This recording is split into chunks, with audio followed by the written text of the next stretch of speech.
साल था 1983, जब इतिहास और रहस्य आमने सामने खड़े थे।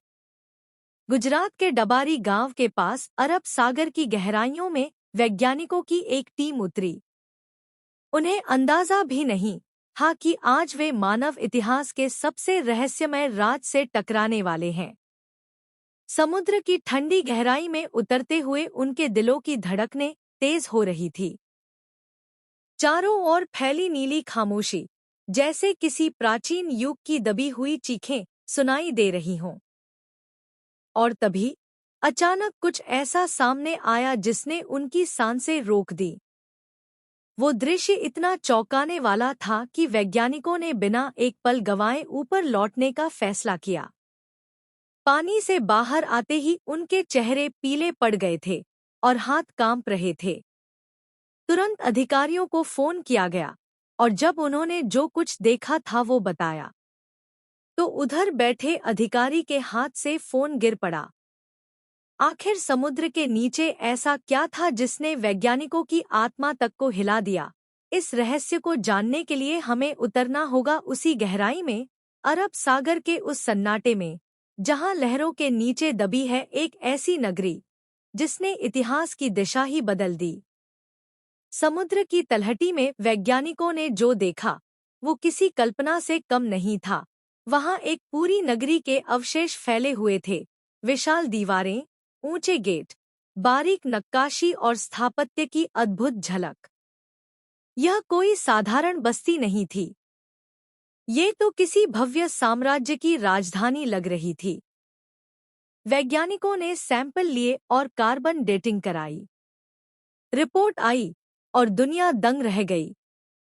वो पत्थर महाभारत काल के थे, यानी यह वही नगरी थी जिसके बारे में श्रीमद्भागवत और महाभारत में लिखा गया है, भगवान श्री कृष्ण की द्वारका नगरी। अब सवाल उठता है, क्या यह सच में वही द्वारका है जिसे श्री कृष्ण ने बसाया था? क्या यह वही नगरी है जो समुद्र में समा गई थी? आइए अब लौटते हैं समय की उस धारा में जब यह कहानी शुरू हुई थी।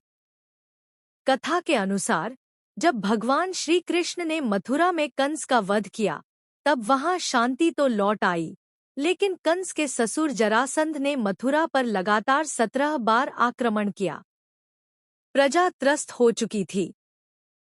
तब कृष्ण ने निश्चय किया, मथुरा छोड़कर अरब सागर के तट पर एक नई नगरी बसाई जाए।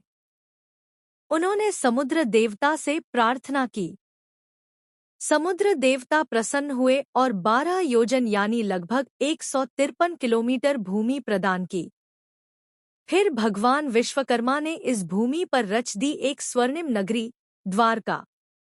वह नगरी अपने विशाल दरवाजों, झीलों, उपवनों और सोने से जड़े महलों के लिए प्रसिद्ध थी। कहा जाता है कि उसका वैभव किसी स्वर्ग से कम नहीं था। लेकिन जैसे हर युग का अंत होता है, द्वारका का वैभव भी शाश्वत नहीं रहा। महाभारत का युद्ध समाप्त हुआ, पांडवों की विजय हुई, पर उसी युद्ध के बाद शुरू हुआ द्वारका के विनाश का अध्याय। गांधारी, जो अपने 100 पुत्रों की मृत्यु से व्यथित थी, श्री कृष्ण को दोष देते हुए बोली, जैसे मेरे वंश का अंत हुआ है, वैसे ही 36 वर्ष बाद तुम्हारे वंश का भी विनाश होगा। कृष्ण मुस्कुराए, क्योंकि वे जानते थे यह समय का विधान है। वर्षों बाद वही श्राप सच हुआ। द्वारका के भीतर फूट पड़ी आपसी कलह। नशे में चूर यादव योद्धा एक दूसरे का सहार करने लगे। रक्त से लथपथ सड़कों पर द्वारका की समृद्धि करा उठी। और फिर नियति ने अपना अंतिम रूप दिखाया। महासागर ने गर्जना की।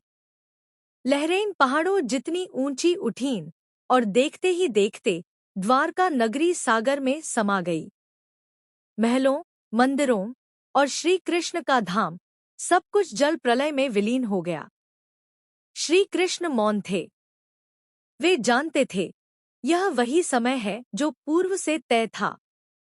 वे वन में गए, पीपल के नीचे ध्यान लगाया, और जब जरा नामक शिकारी ने अनजाने में उन पर तीर चलाया, तब उन्होंने शांत मुस्कान के साथ कहा, त्रेता युग में मैं राम था और तुम वानरराज बाली। आज कर्मचक्र पूरा हुआ है। इसके साथ ही श्री कृष्ण ने देह त्याग किया और यादव वंश का युग समाप्त हुआ। अब सवाल है, क्या आज की द्वारका वही है? दरअसल आज द्वारका दो हिस्सों में बंटी है, मुख्य द्वारका और बेट द्वारका। मुख्य द्वारका समुद्र तट पर स्थित है, जबकि बेट द्वारका अरब सागर के भीतर एक द्वीप के रूप में है। लंबे समय तक बेट द्वारका को एक मिथक माना गया, लेकिन 1930 के दशक में जब समुद्र में खोज की गई तो चौंकाने वाले अवशेष मिले, मंदिरों के खंडहर, मूर्तियां और प्राचीन वस्तुएं। बाद में 1980 से 1990 के बीच डॉक्टर SR राव और उनकी टीम ने समुद्र की गहराई में जाकर वह सब देखा जिसने इतिहास को नया मोड़ दे दिया।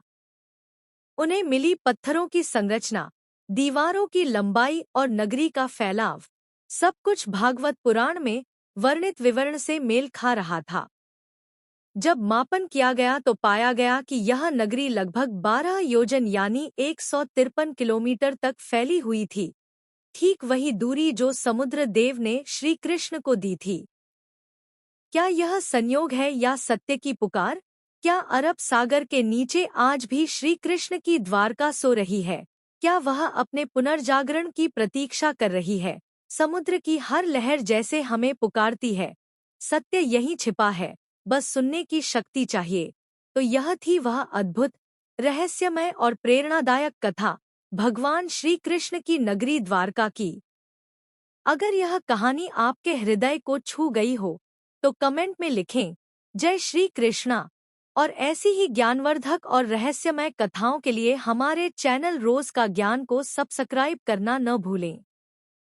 हर हर महादेव। जय श्री कृष्णा।